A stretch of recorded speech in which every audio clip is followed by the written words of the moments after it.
What is going on, everybody? Welcome to Lunch with the Clydesdale. It is lunchtime. It's our favorite time of day where we get to just hang out, talk about all the stuff in the world of sports and entertainment. I know you have lots of choices out there. I'm so glad you chose to spend some time with us here. As you know, we start off most shows with a dart throw. We're going to try it again this week. If I don't get a bullseye this week, I think I'm going to scrap it. So I'm going to start with my dart throw. Here we go. That one was actually pretty close. That one was on the 16, inside the triple. So close. We're going to keep it for this week. We'll see what happens. If I get a bullseye, we keep it. If I don't this week, it's gone. What is up, Jody, Corey, and Andrew? You know what? Of those three, I think my favorite is Jody. She's the one that doesn't try to push my buttons during a show. Corey and Andrew, I think, get great pleasure and glee in trying to make statements that they know get the beard all fired up. So Jody's my favorite, just so you know. Because you other two have been poking the bear for a week now. And now I'm getting a reputation that I just go off on these riffs all the time. So Andrew Sten says, got to keep things spicy. Corey Leonard says, poke the bear. And Jody Lynn is driving, so we don't want her chatting much. She's just going to sit back and listen and enjoy the show. And be safe out there, Jody. Keep those hands at 10 and 2. Andrew thinks he's helped me out by driving views and clicks. You're probably right. We have had some big shows in the last 2 weeks with you guys poking the bear. So you're probably right. It probably is doing that. And I'm having fun with it. I love this sport. I love talking about it. I love the passion for it. Oh, look at that. Sunday night's very own Carolyn Prevost in the chat. Long weekend for the Canadians, so she's in here for lunchtime. Very nice. I was just on Instagram before I came on here, and my mind works in weird ways. So I saw this, and I wanted to share it just because CrossFit Games put out a post about their official lifting shoe of the CrossFit Games. So this isn't just like a CrossFit shoe. This is their lifting shoe, not a Metcon shoe, but it is, I don't even know how to say this. Luxurjean is the official weightlifting shoe of the CrossFit Games. But I'm curious to see what you guys think. The minute I saw this post, my thought was CrossFit just stole the lighting from the WFP. Like, that is my first thought. Everybody's been dogging the lighting, and here you can barely see the weightlifting shoe under the purple lights. So I just found that kind of funny that they put this post up. Everybody's been dogging the lighting of the WFP, and now the CrossFit Games is using it to highlight their weightlifting shoe. So, and Andrew Sten tells me that he is an incredible weightlifter. So, but yeah. So that was just announced. Gosh, it came up 13 minutes ago. That they are the official weightlifting shoe of the CrossFit Games. Don't know if we've ever had an official weightlifting shoe of the CrossFit Games. It's always been a shoe company that was like more widespread and did a little bit of everything, where this is a very specific announcement by them. So that just came out a few minutes ago. I wanted to kind of clean up some things from the weekend. If you were with us on Friday, before that, Andrew Sten says, just wait until August. You should do a live show or have guests during the age group games week. I would love to have guests on. I really like, I have this really cool studio in my basement where I have other desks and I have other chairs, and I could set up some mics and we could actually do live shows from the basement, um, or the podcast studio that weekend. And so I think it would be a lot of fun, of course. But I also know that usually people coming in to volunteer, they have very limited time. I am 20 minutes north of the convention center. So I do understand all of that as well. Um, so with that, we'll figure something out. Maybe early in the week we'll do a couple shows from here. Maybe I'll take some stuff downtown because I don't have to travel. I can just like get down there. I can take some stuff and we can do some live stuff from the event. But I really want to focus on behind the scenes again, and show the age group athletes what's up. And this year I want to expand to bring in more volunteers and bring in more people from the event organizers talking about the event. So with all that, I want to kind of change a little bit of the direction of the behind the scenes to include more people this year. So, and with it being here in my hometown for the foreseeable future, it really lends itself for me to be able to travel with some equipment and hopefully get like a really good crew of people together to put together something pretty awesome. Andrew will be up here all week. Short drive for you, buddy. Short drive. And then I wonder if that's what Dave was talking about in his week in review, but he said some announcement is coming tomorrow.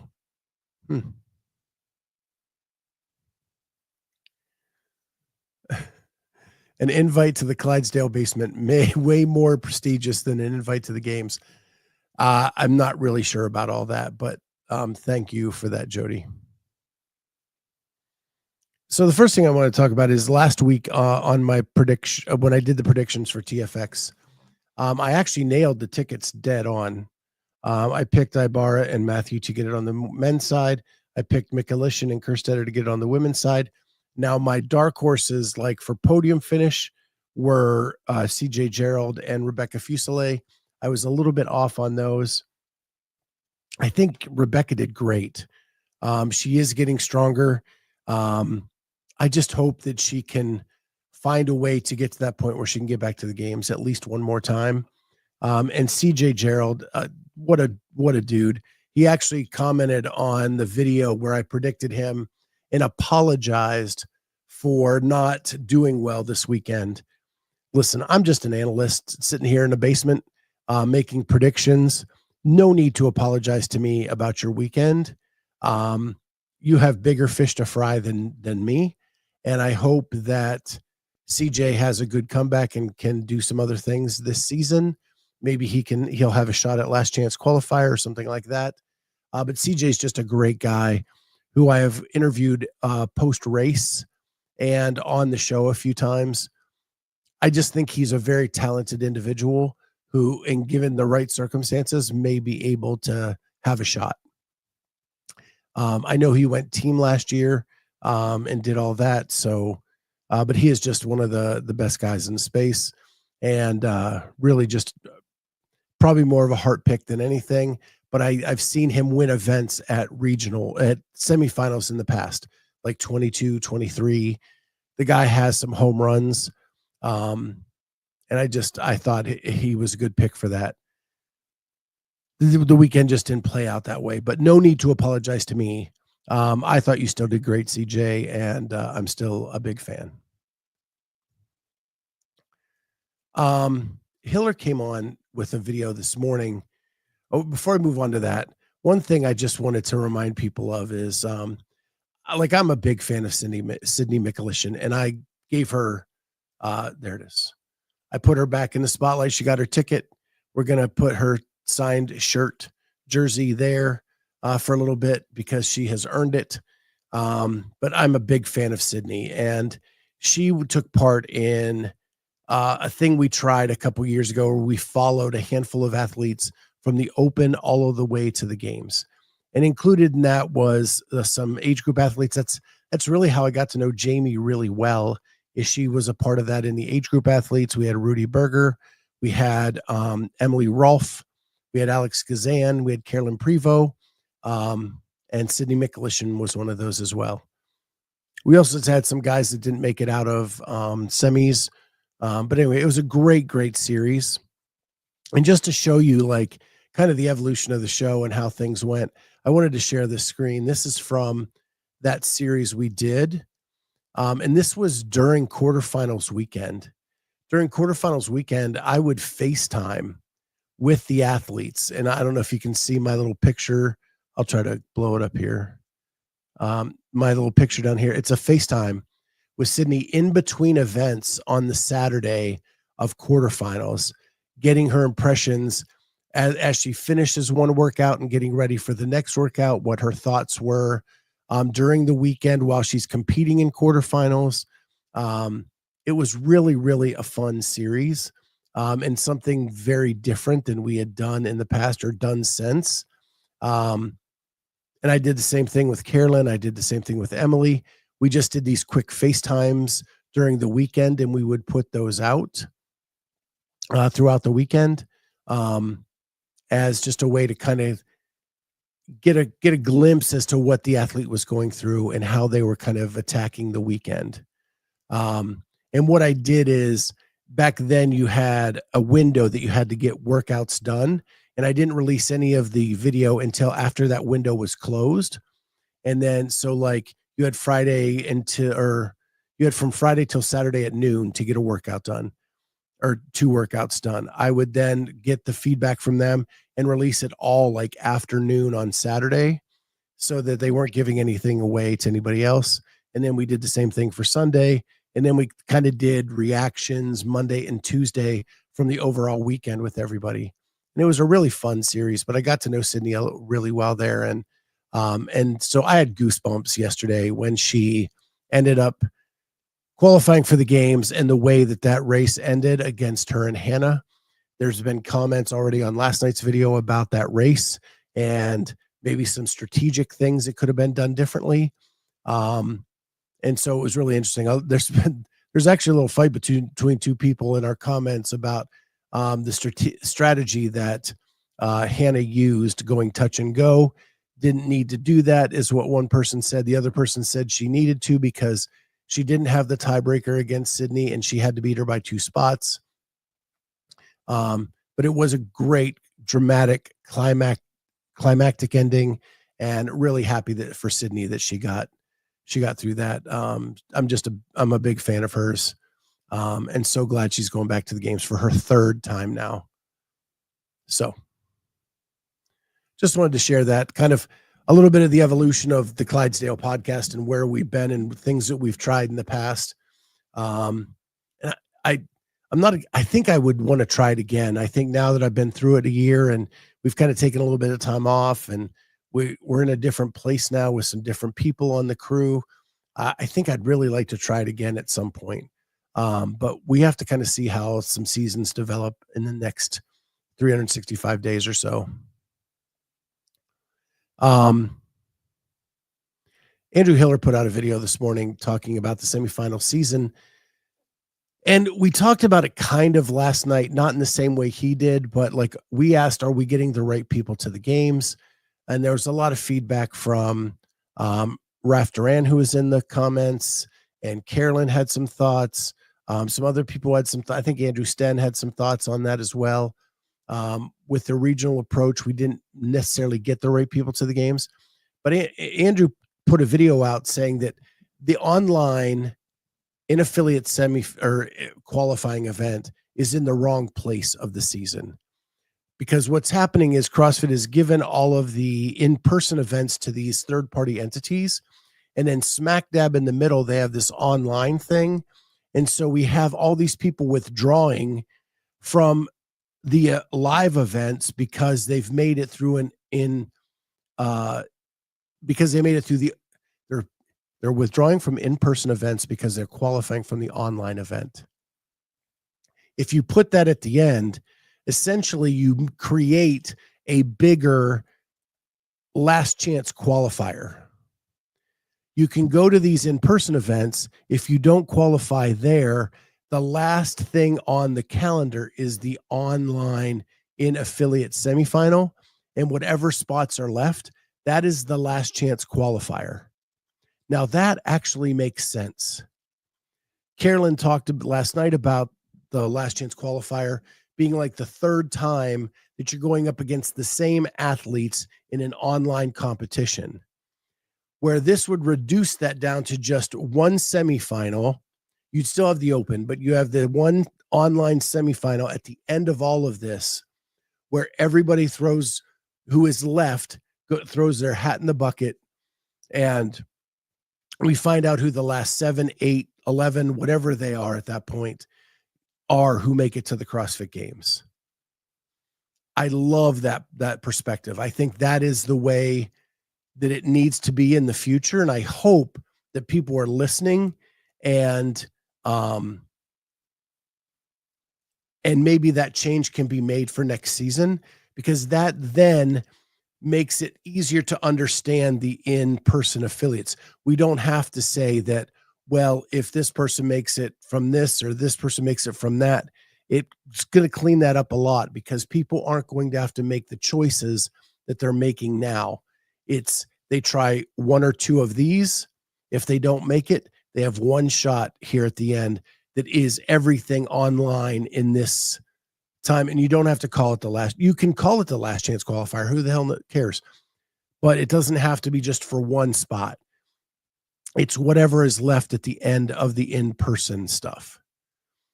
And I think that is, we also talked last night, very at the beginning of the show, about not having a plan. And I think that is it. There wasn't a set plan for this season going in, and we're flying by the seat of our pants, and it was going to all be online. Then some people said, oh, hey, I'll host an event, no charge to you, and then we'll qualify people to the games. Well, then they started adding people here and there, and they had already set the date for this. They had to kind of build everything around it. Next year, I hope that they consider moving that online version to the very end. Let the in-person stuff happen, and then when the in-person stuff is done, we have one online semifinal, last chance qualifier, everything rolled up into one competition for one weekend. Whatever spots are left, everybody fights for that. That seems to be the cleanest way to do it if you're going to keep this structure of some sort moving forward. So that. The other thing that I've been stewing on since last night is, and it kind of goes with some conversations I had with Justin Kotler last week, and that is that if we just keep putting up another fitness competition, things aren't going to change, right? Like, we're having trouble getting people on the stream. I think I looked at TFX yesterday. On Sunday, the live in-person count was in like 25 to 3,000 range, 2,500 to 3,000. I don't think that's going to get the job done for streaming services. We need to find something that's different and better. And we keep putting up the same traditional broadcast that we've done since 2012. It is a play-by-play person, a color analyst, a floor person, and then the same angles, the same video that we get every single time. And then I also today watched the Coffee Pods and WOD stuff with Greg Glassman, and there was a point where Greg said that he had paid the broadcasting talent so much that they believed in abilities that they did not have. Now, I thought that was kind of rude, and he even admitted that was rude, but I kind of get it. And it's not a dig on the broadcasters, but they're just doing it the way that all sports have been done since the beginning of time. A very structured set. I think we need to be more entertaining. And by that, I mean, we need to go with some of these non-traditional setups for a broadcast booth. I love when Rogue does their broadcast and they give you the option to pay $25 to have a different broadcast. I never watch the traditional broadcast. I watch the tailgate party, I think is what they call it, where you have Josh Bridges, who programmed the thing. You have Pat Sherwood hosting it. You have different athletes show up. Carolyn was on that last year. She did an awesome job on that. And they talk about the event in a different way than is talked about in a traditional broadcast. And I find that so much more entertaining and so much easier to watch than the traditional broadcast. Because if there is a lull in whatever's happening on the floor, this tailgate party seemed to be able to get me through those parts because those people on the desk were entertaining. Whether they were trying the foods of Scotland at the time, or they were drinking whiskey from Scotland, or they were doing a challenge with the people in the crowd, whatever that might be, that it had different options to it that entertained me more than just, hey, here's a fitness comp, watch. And I truly, truly believe that that is the only way that we are going to get to a place of growth as a spectator sport. It's been done. Rogue showed us how it can be done as their alternate broadcast, but I think that that could be done in other places as the main broadcast, and give it a shot. Why not try it? I mean, you're only hitting 2,000 to 3,000 people in a stream. Why not? Why not try something new to see if you can get that number up? I mean, I love Justin's idea of miking up some people. I think that would be great, but I don't know if that you would have to do kind of a cost benefit analysis as to whether it's trying it, but having an alternate broadcast and hiring different people to do things in a different way would not be an additional cost. You're still hiring 3 people to sit around and talk about things, but you want it done in a different format than what they're doing today. I think that is the way that CrossFit needs to go moving forward. There were a lot of lulls in the broadcast this weekend, and those people could have carried things during some of that time to eliminate a lot of the dead time during the event. Those are my thoughts. Maybe we can talk about that more on some other shows. We'll see. And then I just have a couple random thoughts. And that is that Bill Leahy, my question in my head is he all hype or is he just recovering? Because, Hiller came out and said he's going to win the CrossFit Games in X number of years. He goes to a less than deep TFX field and he struggles to compete. Is he still recovering from that Achilles tear, or was it all hype? And I'm anxious to see what the answer to that question is. I don't think I can answer it at this point. I think that if you look at people in the NFL who tear their Achilles, the recovery time is a full year plus. We're just at the 1 year mark for Bill on his, and we're in a sport where you need your Achilles a lot. And so I'm anxious to see whether he recovers better from this in the next 6 months, and maybe we see back to the old Bill, and to see if he's competitive. But he was not even in the game this weekend with a less than deep TFX field, and that's a shame. Hate that happens to people in injury, but injury is sport. Sport has injuries. That's the way it is. I also watched the Buttery Bros, their full length World Fitness Project video. My review of that is, in my opinion, is that it brought nothing new to the table. It was a typical Buttery Bros video. done in a very similar way to all Buttery Bros videos. Um, I think and I think this is intentional. I think it really showed more about their experience at the event than the event and how it went specifically. So if you like Buttery Bros videos, I think that that is something you may like. Um, to me, it was a little like I'm just kind of past that with them. I like the more gritty behind the scenes stuff now. And I want to know about the athletes and their experience. This was more about their experience in Indianapolis and what they got to do along with the athletes, and done in the same like flashy graphic color stuff that they always do. So nothing really shook up there. But yeah, they did they did it. I actually like the I can't remember what they called it. It was a behind the scenes, but they called it something different throughout the weekend. I thought was better than this full length version that was massively produced. Um,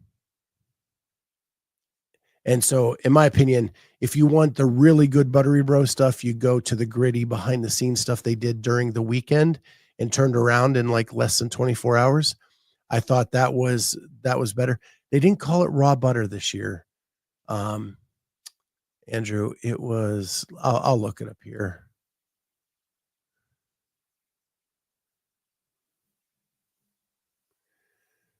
Uh,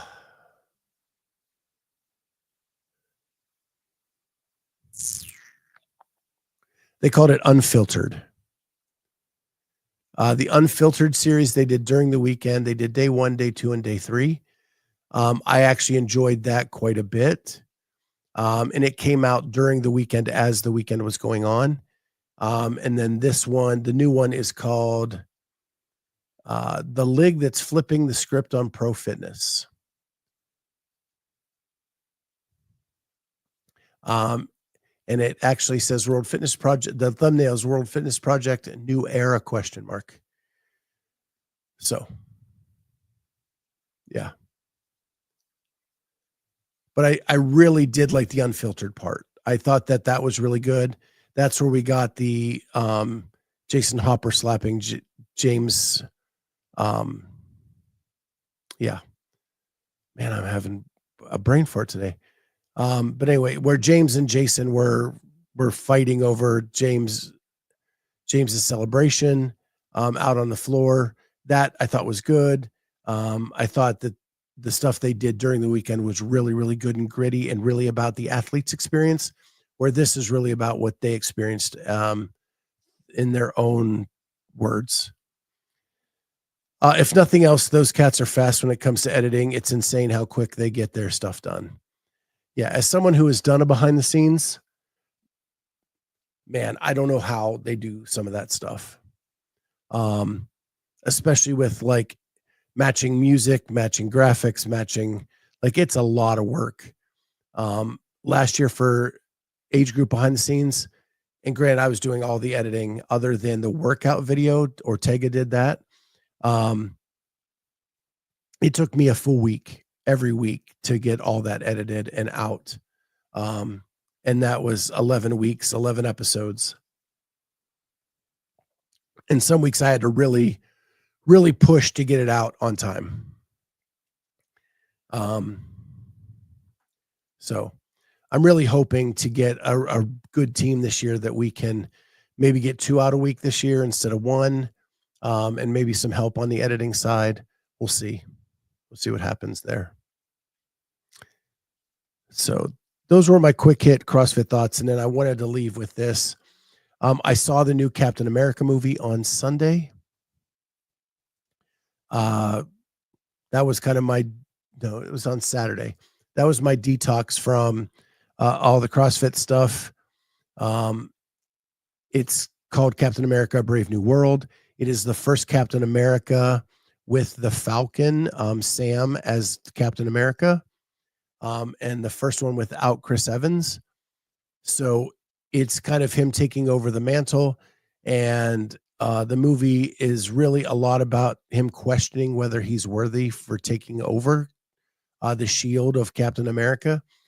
I will admit to you guys, used to be the biggest Marvel fan. Every Marvel movie that came out, I was at the theater to see it. I went and I saw it within the first week. And so that was, and then I'll tell you, then in the last couple years, I've really faded off on that.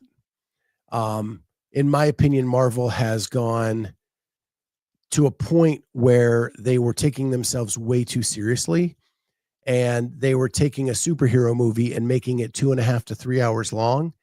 And I thought that was way too much for a superhero movie.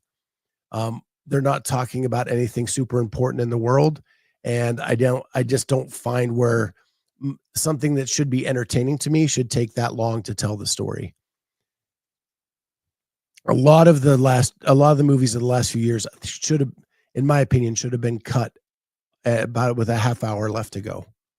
And they just extended out the end scenes and brought in a new villain last minute to make it go longer or whatever. This one did not do that. This one was done in under 2 hours. I enjoyed that part of it. Are the Marvel people back in the right groove? I would say that this Captain America movie was a step in the right direction. So, and I will tell you, like, Endgame to me was one of the best movies I've ever seen as a superhero fan. And that would be the A+ standard. This movie was a B. It's heading in the right direction. We're not quite there yet. And it's introducing a whole new character. And the first time that Sam or the Falcon is leading a movie. And so you're kind of learning about this character. You had to see some of the other stuff to know who some of the other characters in this movie were. And yeah. So if you're a Marvel fan, I would give it a B. It was definitely worth the watch. Way better than some of the stuff that's come out in the last couple of years. But I've been excited about Thunderbolts. I have not seen it yet. This made me excited that at least we're getting back into the realm of a good superhero movie.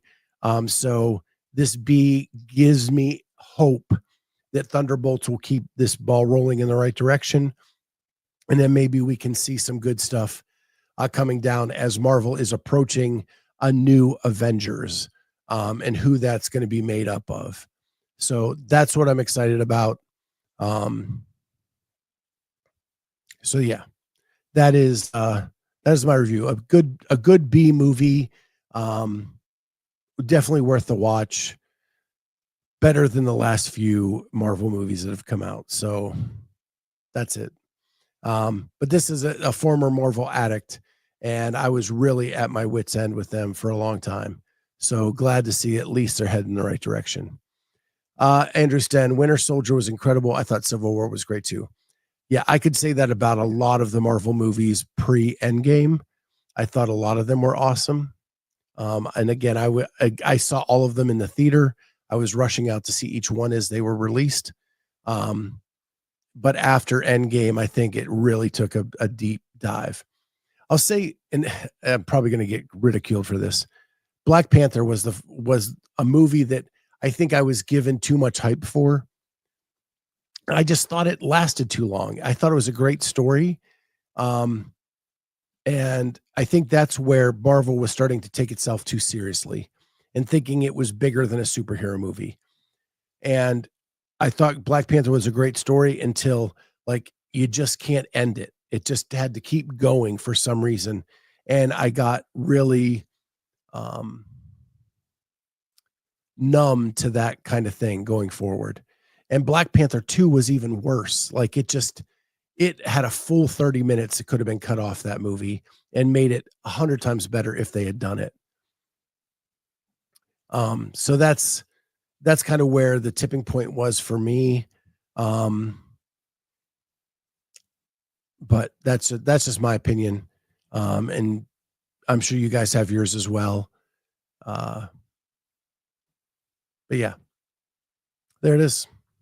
There's some good Marvel movies out there. Hopefully they found their way back to what is appropriate, and we'll get some good stuff coming up in the near future. Black Panther 2 was not good. Yeah.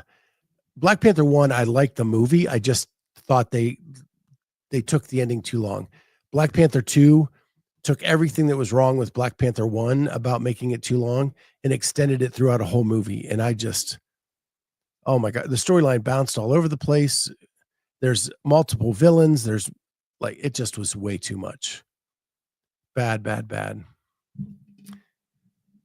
I fell off so much. Like I didn't even go see the Marvels. I didn't go see that. And yeah. Corey Leonard, Winter Soldier, Civil War were fantastic. Civil War is one of my favorite movies ever. Winter Soldier is great too. And actually, Bucky shows up in this Captain America for a brief cameo, which is pretty awesome. Guardians 3 was super good too. I like all the Guardians of the Galaxy. They're just fun. That movie never takes itself seriously. And that's what I love about it. I'm there to be entertained, it's a superhero movie. Good guys should win. I think I was explaining this to my mom the other night. Like when I'm watching a superhero movie, you know who the good guy is, you know who the bad guy is. The good guy should win in the end, and there should be an epic fight scene somewhere in it. That's what I want. If you give me those things and make it simple, then I'm cool. It's kind of like what I'm looking for in the CrossFit Games season. Give me something simple that I could understand.